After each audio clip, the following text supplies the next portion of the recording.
प्राचीन काल के जितने भी महात्मा साधु होते थे ये मंत्र सिद्ध होते थे, ऋषि मंत्र सिद्ध है। हमारे गुरुजी मंत्र सिद्ध थे महाराज, हमने तो हजारों बार अनुभव किया।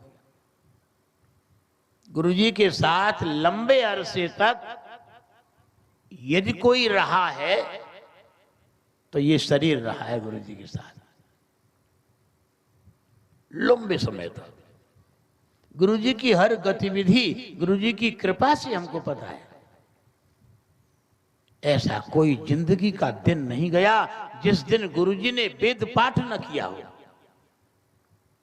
ध्यान देना, ऐसा कोई दिन खाली नहीं गया जिस दिन गुरुजी ने पद्मासन लगा के ध्यान न किया हो। निरंतर ध्यानस्थ रहते थे महाराज। गुरुजी गाड़ी में बैठे पद्मासन लगाए, ट्रैक्टर में बैठे पद्मासन लगा ले। हमने गुरुजी गिर पड़ेंगे पद्मासन लगा। गुरुजी बोल रहे भैया अभ्यास है गुरुजी को। पहले समय में गाड़ियां इतनी नहीं थी, ट्रैक्टर से गुरुजी को ले जा रहे हैं। कहाँ उदयपुरा कहाँ बापवाली है, ट्रैक्टर से जा रहे हैं।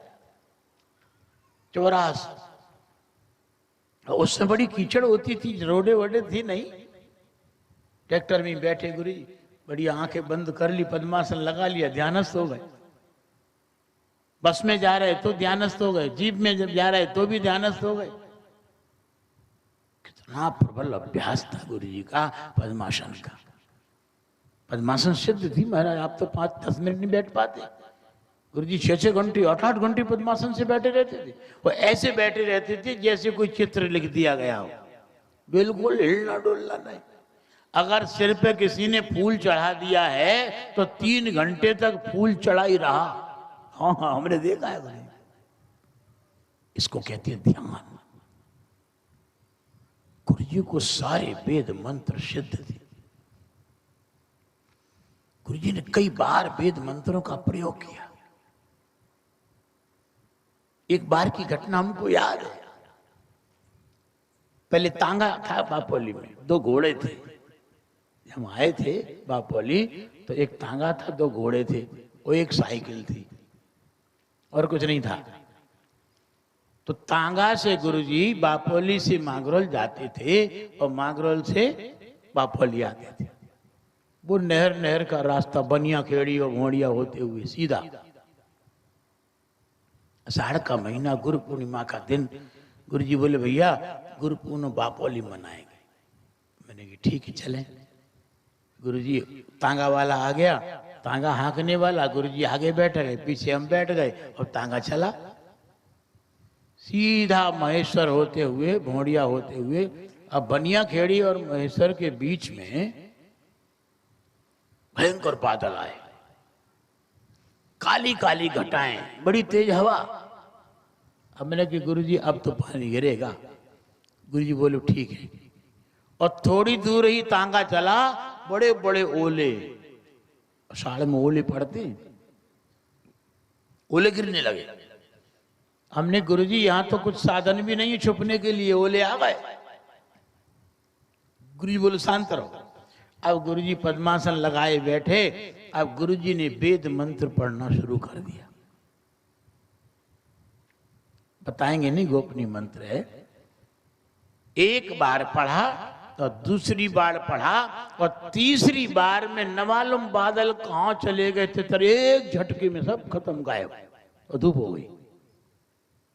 गुरुजी हंसने लगे। हमने गुरुजी ये क्या हुआ? तो भैया ये देवताओं की शक्ति है,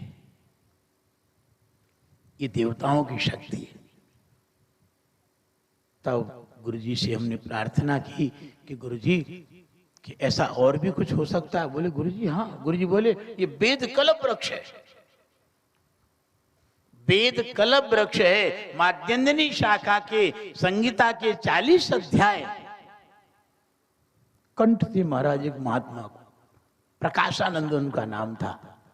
त्रिधाम वृंदावन में अखंडानंद जी के शिष्य थे वो। गुरुजी ने उनको बुलवाया बापोली, प्रकाशानंद जी महाराज। उनको मंत्र सिद्ध थे, संगीता सिद्ध थी। गुरुजी ने प्रैक्टिकल वाके दिखाया।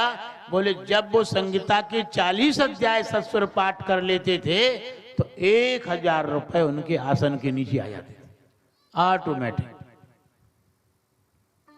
वेद कलम वृक्ष। कई बार गुरुजी ने महामृत्युंजय मंत्र का प्रयोग किया। मंत्र सिद्ध था। ब्राह्मण लोग 1.25 लाख जब तक करते हैं तब कहीं थोड़ा बहुत फायदा होता है। गुरुजी तो एक ही बार उच्चारण में मुर्दे को जिंदा कर देते थे महाराज। मुर्दे को जिंदा करना ये महामृत्युंजय का प्रत्यक्ष प्रभाव है, मुर्दे को जिंदा करना। कई बार गुरुजी ने प्रयोग किया। ये बात हम लिखी पढ़ी नहीं कह रहे, अनुभव की बात कह रहे हैं। जब हमारे गुरुजी में इतनी शक्ति थी तो 5000 वर्ष पहले ऋषि मुनियों में कितनी शक्ति रही होगी महाराज।